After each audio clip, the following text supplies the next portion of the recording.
បាទជំរាបសួរពុកម៉ែបងប្អូនទាំងអស់គ្នាតម្រុយឆ្នោតវៀតណាមប្រចាំថ្ងៃរបស់ខ្ញុំបាទក៏បានវិលត្រឡប់មកជួបពុកម៉ែបងប្អូនទាំងអស់គ្នាសារជាថ្មីទៀតហើយ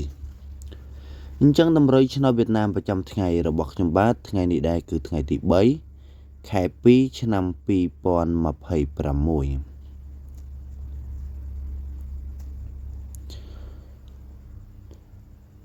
អញ្ចឹងតម្រុយឆ្នោតវៀតណាមប្រចាំថ្ងៃរបស់ខ្ញុំបាទ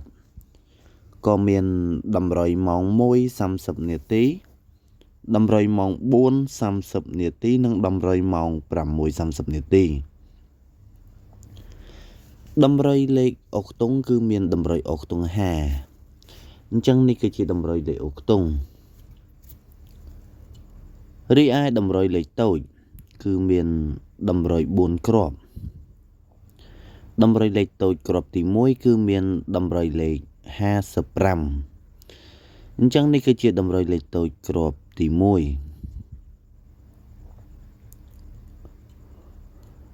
រីឯតម្រុយលេខតូចគ្រាប់ទី2គឺមានតម្រុយលេខ10គុតអញ្ចឹងនេះគឺជាតម្រុយលេខតូចគ្រាប់ទី2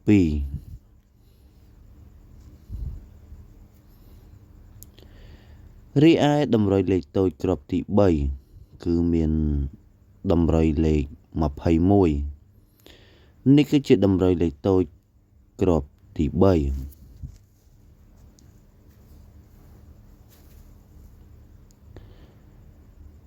រីឯតម្រុយលេខតូចគ្រាប់ទី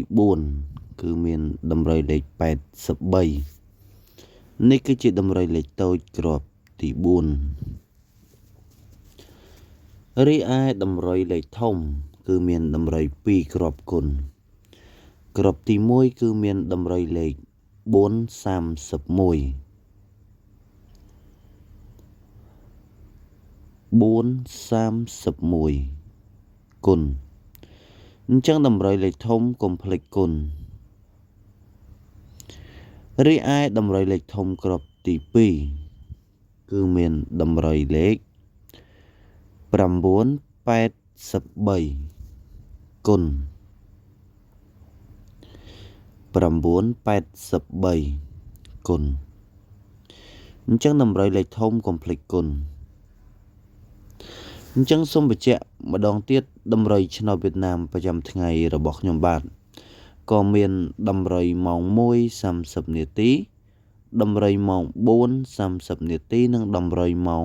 6:30 នាទីតម្រុយលេខអុកតុងគឺមានតម្រុយអុកតុង5រីឯតម្រុយលេខតូចគឺមានតម្រុយ4គ្រាប់គ្រាប់ទី1គឺមានតម្រុយលេខ55រីឯតម្រុយគ្រាប់ទី2គឺមានតម្រុយលេខ10គុតរីឯតម្រុយគ្រាប់ទី3គឺមានតម្រុយលេខ